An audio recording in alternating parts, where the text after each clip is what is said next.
प्रधानमन्त्री शेरबहादुर देउबा माघमा भारत भ्रमणमा जाँदै गणतन्त्र दिवसका अवसरमा प्रमुख अतिथि बनाउने भारतको तयारी। जोखिमपूर्ण पैदल यात्रा गर्दै छाङ्रु पुग्यो जनगणना टोली।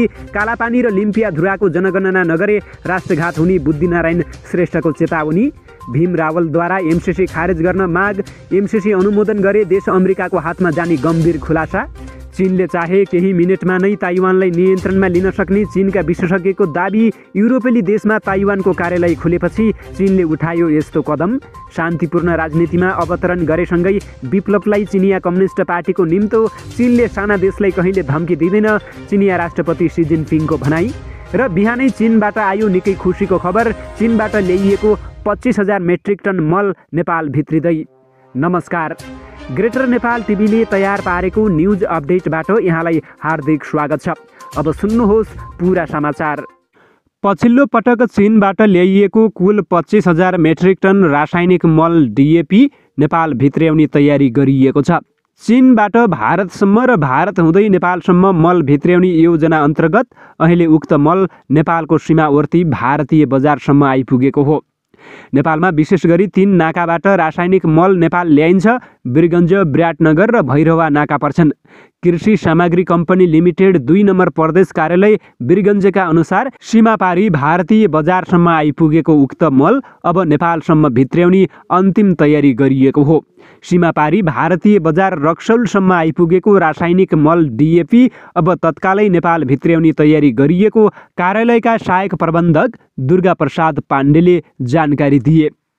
चीनका राष्ट्रपति सी जिनपिङले चीनले साना देशलाई कहिले पनि धम्की नदिने बताएका छन्। दक्षिण पूर्वी एसियाली राष्ट्रहरूको सङ्गठन आसियानको सम्मेलनलाई सम्बोधन गर्दै राष्ट्रपति सीले यस्तो बताएका हुन्। उनले भने, चीनले साना देशहरूलाई कहिले धम्की दिन्न। हामीले यस क्षेत्रमा शान्ति र स्थिरताका लागि छिमेकीसँग राम्रो सम्बन्ध गाँच्न चाहन्छौँ। दक्षिण चीन सागरमा चीनका जल सेनाले फिलिपिन्सको डुङ्गामा गोली हानेको विवरण सार्वजनिक भइरहेका बेला राष्ट्रपति सीको यस्तो भनाइ आएको हो। चीनका जलसेनाको कदमलाई फिलिपिन्सका राष्ट्रपति रोड्रिगो दुतेर्तेले निन्दा गरेका छन्। दक्षिण चीन सागरलाई लिएर पछिल्लो समय फिलिपिन्स र चीनबीच तनाव बढेको छ। सोमबारदेखि सुरु भएको भर्चुअल बैठकमा 10 देशका सरकार प्रमुखहरूले सम्बोधन गर्दैछन्। सम्मेलनमा बर्माका प्रतिनिधिलाई भने आमन्त्रण गरिएको छैन। गत वर्ष निर्वाचित सरकारलाई अपदस्थ गरी म्यानमारको सेनाले सत्ता नियन्त्रणमा लिएको थियो। दार्चुलाको व्यास गाउँपालिका 1 स्थित छाङ्रु र टिङ्कर गाउँको जनगणनाका लागि जनगणना कार्यालय दार्चुलाको टोली 3 दिनको जोखिमपूर्ण पैदल यात्रा गर्दै छाङ्रु पुगेको छ। शुक्रबार खलङ्गाबाट हिँडेको सहायक जनगणना अधिकृत खगेन्द्र कार्की नेतृत्वको टोली सोमबार दिउँसो 12 बजे छाङ्रु पुगेर जनगणनाको काम सुरु गरिसकेको दार्चुलाका जिल्ला जनगणना अधिकृत पदमराज पाण्डेले जानकारी दिए। उनका अनुसार छाङ्रु र टिङ्कर दुवै गाउँमा जनगणना गरिसक्न 3 दिन समय लाग्ने सम्भावना रहेको छ। चिसो छल्न टिङ्करवासी बेसी झर्न थालेकाले जनगणना गर्न चुनौती थपिएको हो। बेसी झरेका स्थानीयहरूको गणना खलङ्गामै गरिने पाण्डेले बताए। प्रधानमन्त्री शेरबहादुर देउबा भारतको 73औं गणतन्त्र दिवस समारोहमा प्रमुख अतिथि बन्ने भएका छन्। भारतले जनवरी 26मा मनाउन लागेको गणतन्त्र दिवसमा देउबालाई प्रमुख अतिथि बनाउने तयारी भएको हो। भारतले गणतन्त्र दिवसका दिन दक्षिण एसियाका धेरै देशका सरकार प्रमुखलाई बोलाउने तयारी गरेको इन्डियन एक्सप्रेसले जनाएको छ। यसअघि सन् 2020मा ब्राजिलका राष्ट्रपति जायर बोल्सोनारोलाई भारतले प्रमुख अतिथि बनाएको थियो। इन्डियन एक्सप्रेसका अनुसार भारतको राजधानी नयाँ दिल्लीमा आयोजना हुने मुख्य परेडको अतिथिका लागि नेपालसहित बङ्गलादेश, भुटान, श्रीलङ्का र म्यानमारका सरकार प्रमुख बोलाउने तयारी भएको हो। नेपालबाट सन् 1951मा राजा त्रिभुवन र सन् 1999मा राजा वीरेन्द्रलाई भारतले गणतन्त्र दिवसको प्रमुख अतिथिको रूपमा आमन्त्रण गरेको थियो। यसपटक देउबालाई प्रमुख अतिथि बनाउने निश्चित भएको कूटनीतिक स्रोतले दाबी गरेको छ। नेपाल कम्युनिस्ट पार्टीका महासचिव नेत्रविक्रम चन्द विप्लवले चिनिया विशेषता सहितको समाजवादको प्रशंसा गरेका छन्। चिनिया कम्युनिस्ट पार्टीको विदेश विभागले आयोजना गरेको भर्चुअल बैठकमा सम्बोधन गर्दै उनले आफ्नो पार्टी नेपालमा वैज्ञानिक समाजवादका लागि लडिरहेको धारणा राखेका छन्।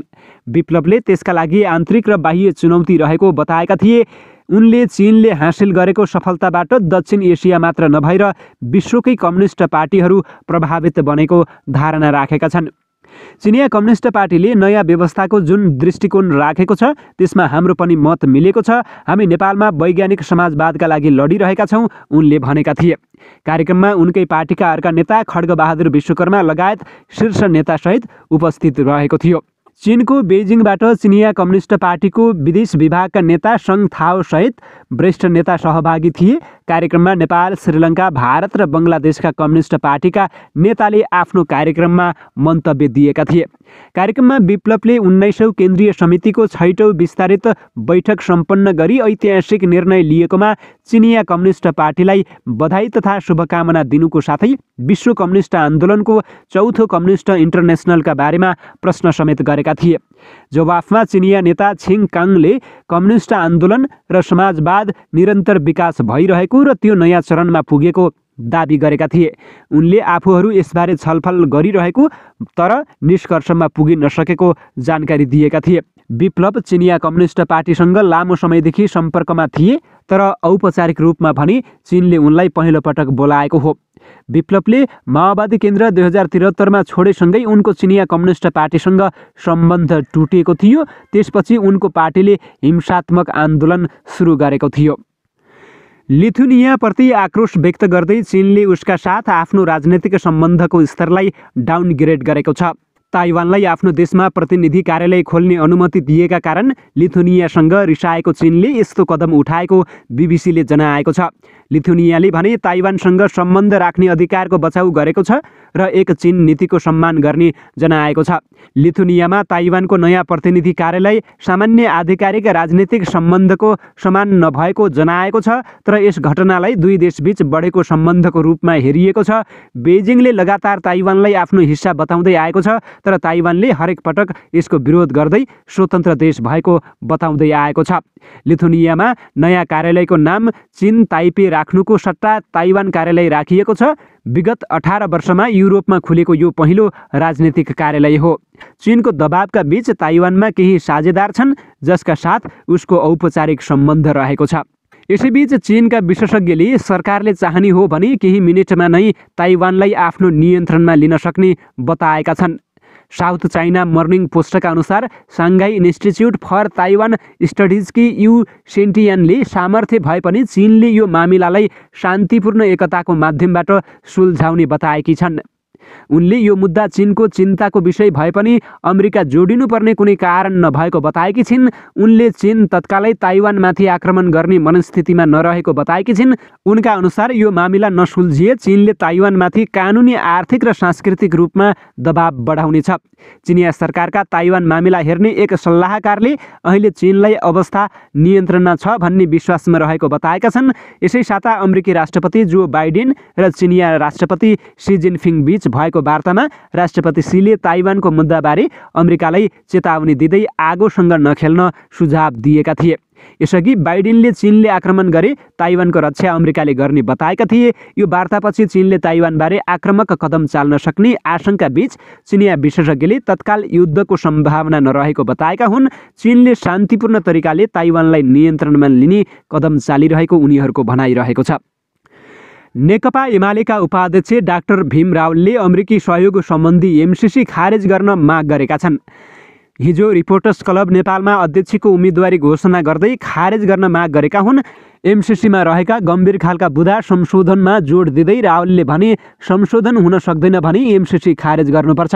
राष्ट्रहितका सवाल बाहेकमा कसैसँग कुनै सम्झौता हुन नहुने बताएका छन्। उनले सांसद र जनता समक्ष विभिन्न सम्झौताहरू पारदर्शी रूपमा ल्याउन माग गरेका छन्।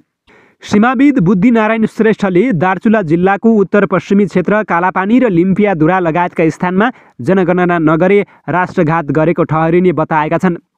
कार्तिक 25 गतेदेखि सुरु भएको जनगणना आगामी बिहिबार सम्पन्न हुने तयारी भइरहेको, तर कालापानी र लिम्पियाधुरा क्षेत्रमा बाटोको असुविधालाई कारण देखाएर गणकहरू पठाउने विषयमा केन्द्रीय तथ्याङ्क विभाग अलमलमा रहेको भन्दै उनले आश्चर्य प्रकट गरेका छन्। अघिल्लो पटक केपी शर्मा ओली नेतृत्वको सरकारले कालापानी र लिम्पियाधुरा लगायतका भूभाग समेटेर नयाँ नक्सा जारी गरेपछि ती क्षेत्रमा नेपालले अनिवार्य रूपमा जनगणना गरिनुपर्ने सीमाविद बुद्धिनारायण श्रेष्ठको भनाइरहेको छ। कालापानी, लिम्पियाधुरा लगायतका गुन्जी, कुटी र नाभिमा जनगणना गर्न भने केन्द्रीय तथ्याङ्क विभागका अधिकारीहरू अझैसम्म पनि अलमलमै देखिन्छन्। विक्रम सम्वत 2018 साल यता नेपालको तर्फबाट जनगणना हुन नसकेका ती ठाउँ राष्ट्रिय नक्सामा समावेश गरिए पनि यस वर्ष जनगणना गर्नै पर्ने दबाब नेपाल सरकारलाई रहेको छ। तर जनगणनाको अन्तिम चरणमा आइपुग्दा पनि विभाग अलमलमै रहेपछि सीमाविद श्रेष्ठले जनगणना गर्नै पर्ने र यसका लागि वैकल्पिक उपाय रहेको बताएका छन्। हौस् त, यिनै खबरसँगै ग्रेटर नेपाल टिभीले तयार पारेको न्युज अपडेटको समय सकिएको छ। मलाई पनि आज्ञा दिनुहोस्। नमस्कार।